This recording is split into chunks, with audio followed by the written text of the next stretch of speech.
এই ফলটা দেখে সবাই বুঝতে পারছেন এটা কি ফল। এটা হচ্ছে ভাদ্র মাসের ফল তাল। এইটা না খেলে নাকি আমরা হয়ে যাব বেতাল। এই জন্য এই ফলের পিঠা খেতেই হবে। এই দেখেন আমি পিঠা বানিয়েছি এবং সেই পিঠাটা কতটা সফট হয়েছে দেখেই বুঝতে পারছেন। এটা তেল পিঠা হিসেবেও বানিয়ে খেতে পারবেন বা বড়া হিসেবে যেমন করেই বানান না কেন, এটা 7 দিন 10 দিন যেভাবেই রাখবেন সেভাবেই নরম তুলতুলে অবস্থা থাকবে। শুধুমাত্র আমার রেসিপি ফলো করতে হবে। এই যে তালটাকে আমি ঘষে নিয়েছি, আমরা কিন্তু মান্ধাতার আমলে সেভাবে আমি খৈচালা দিয়েই ঘষে নিয়েছি। এখন প্লাস্টিকের অনেক ঝাড়নি বেরিয়েছে, আপনারা সেটা দিয়েও করে নিতে পারেন। এটাকে আমি একটু জাল দিয়ে নিলাম। আমি সুজি আগেই ভিজিয়ে রেখেছি 1 কাপ সুজি, আর এখানে আমি 1 কাপ চালের গুঁড়া দিচ্ছি, মানে চালের আটা যেটাকে বলে, আর 1 কাপ দিয়ে দিচ্ছি ময়দা।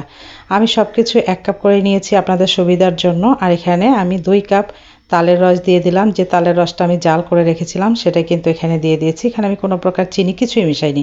এই যে চিনিটা এখন দিচ্ছি আমি 1/3 কাপ দিয়ে 2বার দিলাম। যারা মিষ্টি বেশি খেতে পছন্দ করেন তারা একটু মিষ্টি বেশি দিবেন। তালটা আমাদের এমনিতে একটু মিষ্টি ছিল, অনেক তাল অবশ্য তিতা হয়, কিন্তু এই তালটা কেন জানি আমি যখন জাল দিচ্ছিলাম তখন একটু মুখে দিয়ে দেখি যে এটা অনেকটাই মিষ্টি, এই জন্য আমি একটু চিনিটা কমই দিয়েছি। আপনারা মুখে দিয়ে খেয়ে দেখে মানে আবার চিনি দিতে পারবেন। আর আমি এটা চামচ দিয়ে কিন্তু নাড়াচাড়া করছি। আসলে যেটাই বলেন না কেন, হাত দিয়ে না নাড়লে কোনো জিনিস কিন্তু, বিশেষ করে পিঠাপাঠিগুলো ভালো হতে চায় না। কিন্তু এই যে ফেসবুকের কিছু মানুষ এসে এমন এমন কমেন্ট করবে যে হাইজিন নষ্ট হয়ে যাবে, হাত দিয়ে করলে এটা হবে ওটা হবে। মনে হয় সারাদিন সবাই হাতে গ্লোভস পরেই কাজ করে। যাই হোক, চামচ দিয়ে মাখাচ্ছি। সবাই যেহেতু এখন বেশি একটু পরিষ্কার পরিচ্ছন্ন হয়ে গেছি, কি আর করার। তো দেখেন এরকম হবে বেটারটা। এখানে একটু লবণ দিয়ে দিলাম মিষ্টিটা ব্যালেন্স করার জন্য। চিনিটা মিশিয়ে যাওয়া পর্যন্ত খুব সুন্দর করে এটাকে আমরা এই চামচ দিয়ে নাড়তে থাকবো। এখানে আমি নারিকেল কোড়ানো দিয়ে দিলাম 1/2 কাপ।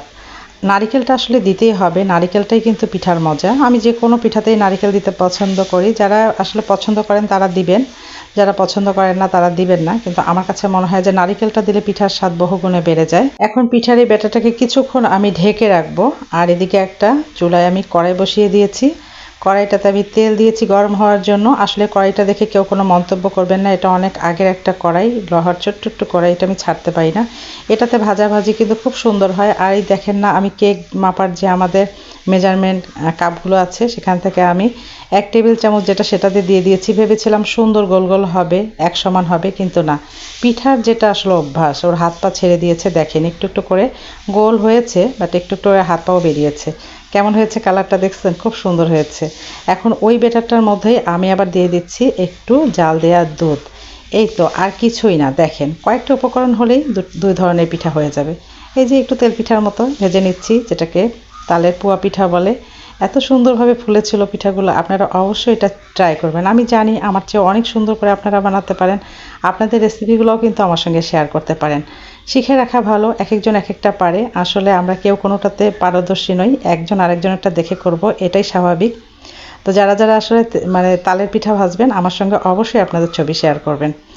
এখন যেহেতু তাল পাওয়া যাচ্ছে, সবাই কিন্তু তাল কিনে এরকম তালের রস করে ডিপ ফ্রিজে সংরক্ষণ করতে পারেন অনেক দিন পর্যন্ত। যখন মন চাবে তখনই বাহির করে এরকম গরম গরম পিঠা ভেজে খেয়ে নেবেন। তো কেমন হয়েছে আজকে আমার পিঠাগুলো? যদি ভালো লাগে অবশ্যই একটা লাইক দিবেন, কমেন্ট করবেন।